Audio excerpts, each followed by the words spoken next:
میں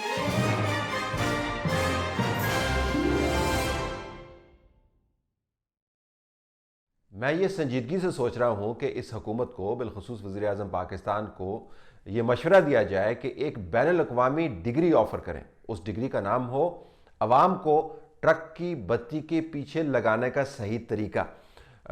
چھوٹی چھوٹی بتیاں ہم آپ کو بتا دیتے ہیں جو آج کے اخبارات میں سے نکالی. ایک تو یہ کہ جو کراؤن پرنس ہیں محمد بن سلمان، وہ پاکستان تشریف لا رہے ہیں، اور وزیر اعظم پاکستان کی اپنے کہنے کے مطابق باقاعدہ اناؤنس کی ہوئی جو یونیورسٹی بنائی ہے اس کے اندر ان کا قیام ہوگا.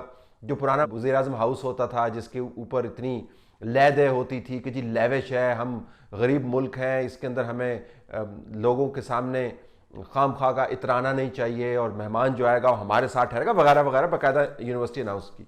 اب وہ تمام کے تمام یونیورسٹی اور پرانا پی ایم ہاؤس جو ہے دوبارہ سے کھول دیا گیا، جس سے مراد یہ ہے کہ وہ یونیورسٹی دراصل یونیورسٹی بنی نہیں تھی. اس کے تمام کمرے جوں کے توں تھے، اس کے تمام فرنیچر جوں کے توں موجود تھے، اس کے واش رومز ویسے کے ویسے ہی تھے.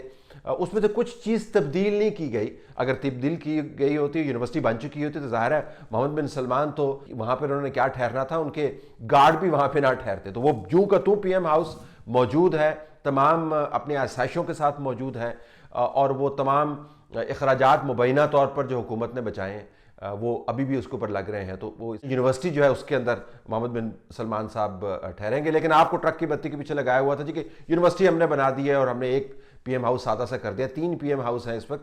بنیگالا پی ایم ہاؤس ہے جس میں محمد بن سلمان ٹھہریں گے، وہ پی ایم ہاؤس ہے، اور ایک پی ایم ہاؤس جو نیا پی ایم ہاؤس ہے. 3 پی ایم ہاؤس تو یہ ہو گئے. ایک اور ٹرک کی بتی سن لیں کہ جی اگر قرضے نہیں ہوتے تو ہم آپ کو حج فری کر دیتے. باکمال سٹیٹمنٹ ہے جی. قرضے سے بچنے کی اس حکومت کی پالیسی کیا ہے؟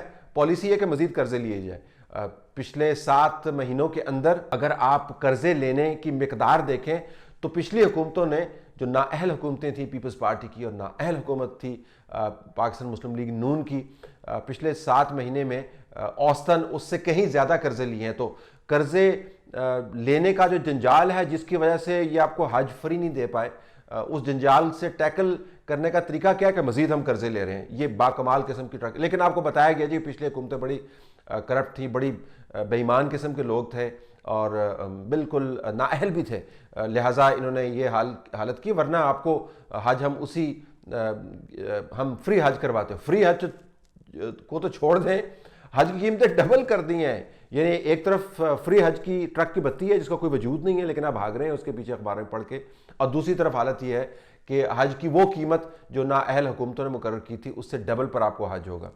چلیں حج کی قیمت جو ہے وہ تو فری ہو سکتی تھی اگر ہمارے پاس یہ قرضے نہ ہوتے، اگر محمد بن سلمان نہ آتے تو یونیورسٹی وہ چل رہی ہوتی، وہاں پہ اسٹوڈنٹس پڑھ رہے ہوتے وغیرہ وغیرہ.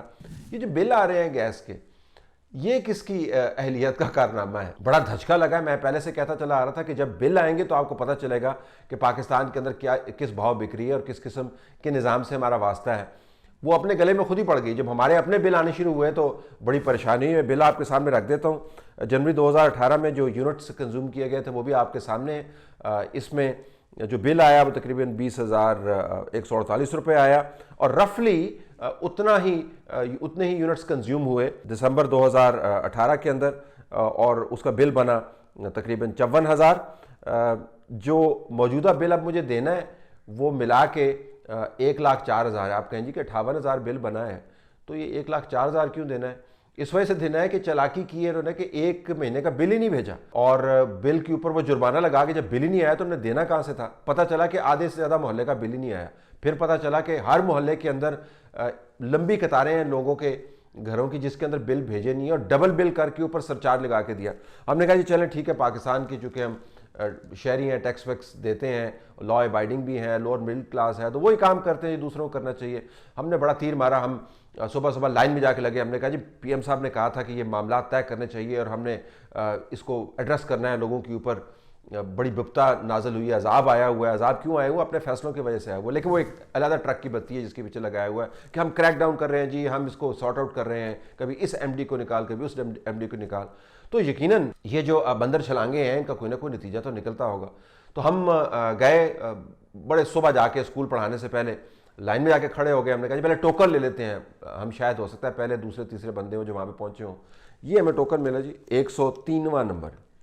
یعنی اس سے پہلے 100 لوگ جو ہیں زیادہ عقل مند تھے وہ پہلے آ چکے تھے، ہزاروں لوگ وہاں پر موجود تھے، اور ہر کسی کے ہاتھ میں بل تھا، کھجل ہو رہے تھے وہاں پہ بیٹھ کے، رو رہے تھے، کوئی ریڈی والا تھا، کوئی کلرک تھا، کسی نے اسکول میں جانا تھا، اور بل لے کے جا رہے ہیں وہاں پر اس امید پر کہ یہاں سے ریلیف ملے گی، اور ہر کسی کی کہانی وہی ہے جو ہماری کہانی۔ ٹیکسی چلاتا ہوں، میرا بل 300-400 سے زیادہ نہیں آیا، ابھی میرا بل آیا 60,000 روپے، اور میں نے ان کو کہا کہ یہ کس طرح آیا، اور یہ کہہ رہے ہیں یہ آپ کو پے کرنا پڑے گا، آپ یہ کر سکتے ہیں، اس کی قسطیں کر دیں گے، ابھی 4 قسطیں کر کے دیے۔ جس سے پچھلے ماہ جو یوز ہے وہ 450 ہے، اور اس بار 2000، تقریباً 4 گنا، اتنا یوز نہیں کیا جس حساب سے بل آیا جا رہا ہے۔ یہ 2-3 ہزار بل آتا تھا، اب یہ 10,000 آ گئے، اب کیا کریں، اب یہ انہوں نے کر دی انسٹالمنٹ کر دی ہے، بس اور کچھ بھی نہیں۔